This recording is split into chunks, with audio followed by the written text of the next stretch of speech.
Turning 60 is a milestone, a time to focus on your happiness, health, and personal growth. But not everyone in your life contributes positively to this new chapter. In fact, some relatives can drain your energy, peace, and even finances. Today, we're diving into 6 types of relatives you may need to avoid after 60 to live your best life. And trust me, number 4 might completely change how you think about family relationships. The critic. We all know someone like this. A relative who always has something to say, and it's rarely positive. Whether it's a casual comment on your appearance, a judgment about your life choices, or a snide remark about how you spend your time, the critic thrives on pointing out flaws. At first glance, you might think they mean well, but their constant stream of negativity can slowly chip away at your confidence and peace of mind. One of the most common ways the critic operates is through helpful advice that isn't helpful at all. They might say things like, "Are you sure you should eat that? At your age, you need to be careful," or "You shouldn't spend your money on vacations. What about saving for emergencies?" While these comments may appear harmless, they often carry an undertone of judgment. Over time, this behavior can leave you second-guessing your decisions, even when you know they're right for you. The critic may also focus on your accomplishments, or what they perceive as a lack thereof. For example, they might compare you to other family members, saying, "Did you hear what your cousin just achieved? It's a shame you didn't do something like that." These comparisons are not only unfair, but also completely unnecessary. Everyone's journey is different, and no one has the right to measure your life against someone else's. Another tactic the critic uses is bringing up past mistakes. They might remind you of a decision you made decades ago that didn't turn out as planned, or question why you didn't take a different path in life. This kind of behavior serves no purpose other than to make you feel bad. After 60, life should be about embracing the present and looking forward to the future, not being dragged down by the weight of past regrets. It's essential to recognize that the critic's behavior often has little to do with you and everything to do with them. People who constantly criticize others are often dealing with their own insecurities or unhappiness. They project these feelings onto others to avoid facing their own shortcomings. Understanding this doesn't make their behavior acceptable, but it can help you not take their comments personally. The best way to handle a critic is to set boundaries. If their comments start to cross the line, don't be afraid to speak up. You can say something like, "I appreciate your concern, but I'm happy with my choices," or "I'd prefer if we didn't discuss that topic." If their criticism persists despite your efforts, it may be time to limit your interactions with them. Life after 60 is about enjoying the freedom you've earned, surrounding yourself with positivity, and focusing on what truly matters. Don't let the critics steal your joy or make you doubt your worth. Remember, their opinions don't define you, you define you. 2. The moocher. As we grow older, financial security becomes a priority. After years of hard work, you deserve to enjoy the fruits of your labor. Unfortunately, some relatives, often referred to as the moochers, seem to have a knack for exploiting your generosity. They may present themselves as needing help just this one time, but somehow that one time becomes a recurring theme. Moochers come in many forms. Some are open about asking for money, citing financial struggles, unexpected emergencies, or other crises. Others may be subtler, dropping hints about their financial woes and waiting for you to offer help. Either way, their goal is the same: to benefit from your resources without taking responsibility for their own. The danger with moochers is that their behavior can quickly become a pattern. You might initially feel compelled to help, especially if they're a close family member. But over time, this can lead to resentment, as your hard-earned savings are redirected towards solving someone else's problems. Even worse, enabling their dependence might prevent them from taking steps to improve their situation, creating a cycle that's hard to break. It's important to remember that helping someone financially isn't inherently bad. Sometimes it's the right thing to do. However, it's crucial to differentiate between genuine need and habitual dependency. A moocher often avoids accountability, making little effort to change their circumstances while relying on others to bail them out. Setting boundaries is the key to managing relationships with moochers. The next time a relative asks for financial assistance, consider whether helping them aligns with your priorities and values. If you decide to help, set clear conditions. For instance, you might say, "I'm happy to help this time, but I can't make it a habit." Alternatively, you could offer non-monetary support, such as advice, job leads, or other resources that empower them to solve their problems independently. If a moocher doesn't respect your boundaries and continues to ask for money, it may be time to re-evaluate the relationship. While it can be challenging to say no, especially to family, protecting your financial security is vital for your own well-being. Remember, you've worked hard for your retirement. Don't let guilt or obligation jeopardize your future. The drama magnet. Some relatives thrive on chaos. They're the ones who seem to have a crisis every week, stirring up conflict and pulling others into their whirlwind of drama. Whether it's through constant gossip, picking fights, or creating tension at family gatherings, the drama magnet can turn even the most peaceful environment into a storm. What makes drama magnets so draining is their ability to consume your time and energy. They often seek attention, using their problems to draw others into their world. It's not uncommon for them to exaggerate situations, play the victim, or pit family members against each other.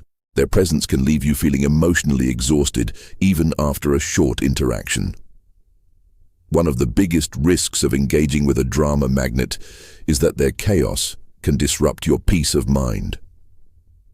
After 60, life should be about enjoying tranquility and focusing on what makes you happy. Constant exposure to drama can lead to unnecessary stress, which can take a toll on your mental and physical health.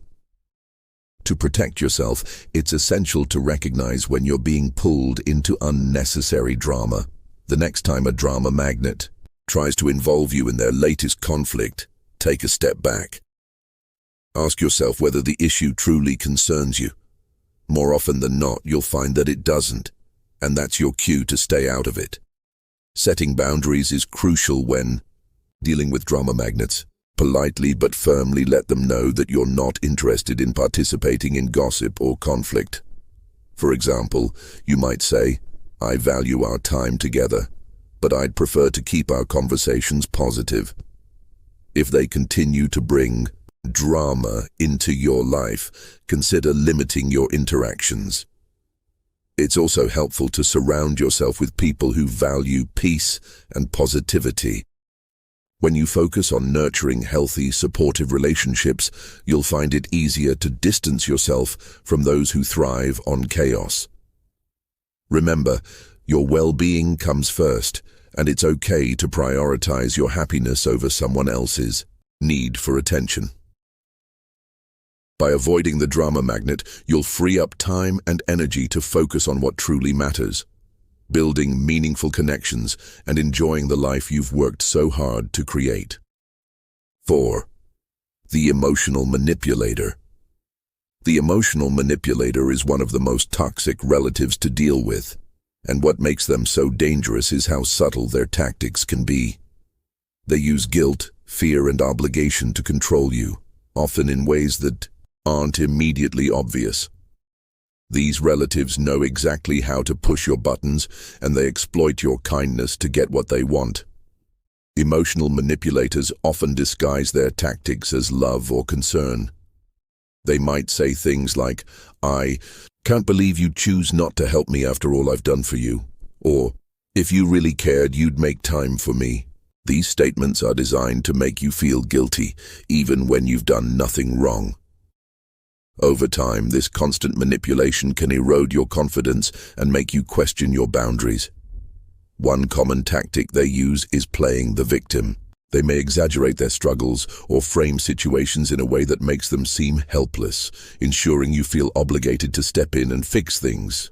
For example, they might say, "I don't know how I'll get through this without your help," even when their situation is something they could handle on their own.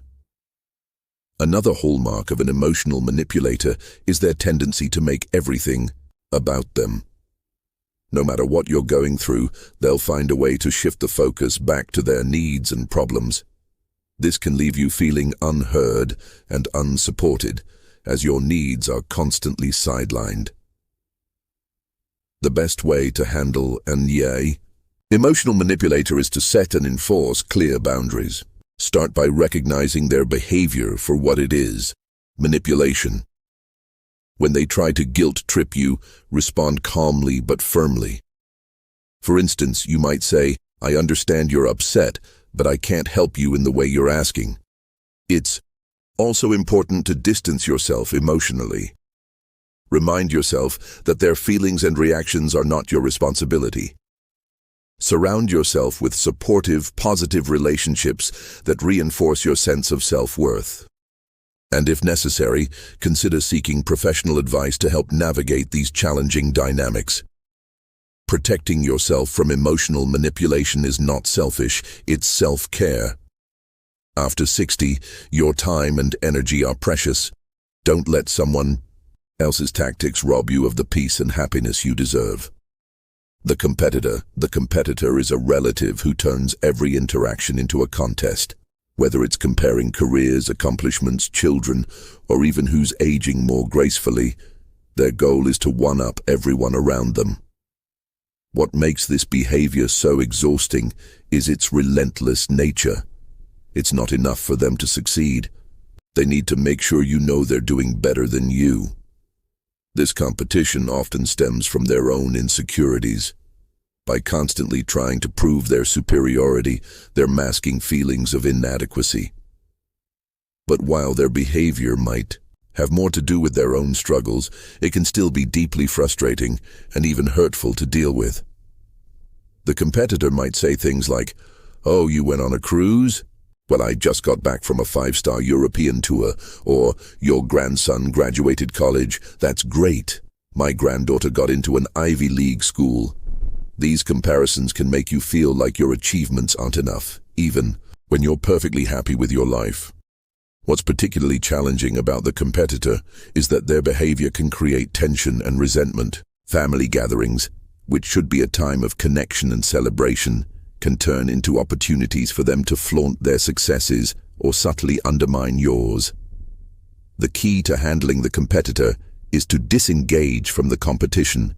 Recognize that their need to compare has nothing to do with you and everything to do with their own insecurities. You don't need to prove anything to anyone. Focus on your own journey and celebrate your achievements, no matter how big or small. When they make competitive remarks, try not to take the bait. You can respond neutrally by saying, "That's great for you," and then change the subject. If their behavior becomes too overwhelming, consider spending less time with them or setting boundaries around what topics you're willing to discuss. Life after 60 is not about keeping score. It's about enjoying the things that truly matter: love, health, and meaningful connections. By stepping away from the competitor's games, you'll free yourself from unnecessary stress and be able to focus on what brings you genuine happiness. 6. The negative naysayer. The negative naysayer is the relative who always seems to find the dark cloud in every silver lining. No matter how exciting your news or how optimistic your outlook, they'll find a way to inject negativity into the conversation. Their constant complaints, pessimism, and criticism can weigh you down, making even the most joyful moments feel diminished. Naysayers thrive on pointing out what could go wrong or why something isn't good enough. Share your plans for a new hobby, and they'll tell you it's a waste of time. Talk about a recent success, and they'll downplay your achievement or suggest it's not as impressive as it seems. Their negativity isn't just frustrating, it can also be contagious, affecting your mood and outlook on life. What makes the negative naysayer particularly draining is their unwillingness to see the positives in life. They often dwell on past grievances or obsess over worst-case scenarios, making every conversation feel like an emotional drain. Spending time with them can leave you feeling discouraged, even if you started the interaction in high spirits. To handle the naysayer, it's important to protect your emotional energy. When they start spiraling into negativity, try steering the conversation toward more positive topics. If they refuse to shift their perspective, you can gently but firmly set a boundary by saying, "I'd prefer to focus on the good things happening right now." It's also okay to limit your interactions with someone who consistently brings you down. Surround yourself with people who uplift and inspire you instead. After all, life after 60 is too short to spend it dwelling on negativity. You've earned the right to prioritize positivity, joy, and a sense of gratitude for the life you've built. Navigating family dynamics can be challenging, especially as we grow older and our priorities shift. While it's important to maintain meaningful connections, it's equally vital to protect your peace and well-being. Relatives like the critic, the moocher, the drama magnet, the emotional manipulator, the competitor, and the negative naysayer can drain your energy and disrupt the happiness you've worked so hard to cultivate.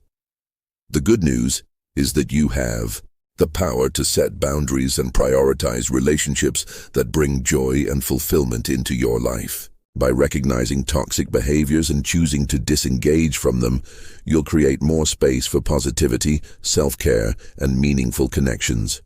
Remember, after 60, your time and energy are precious. You've earned the right to surround yourself with people who support and uplift you.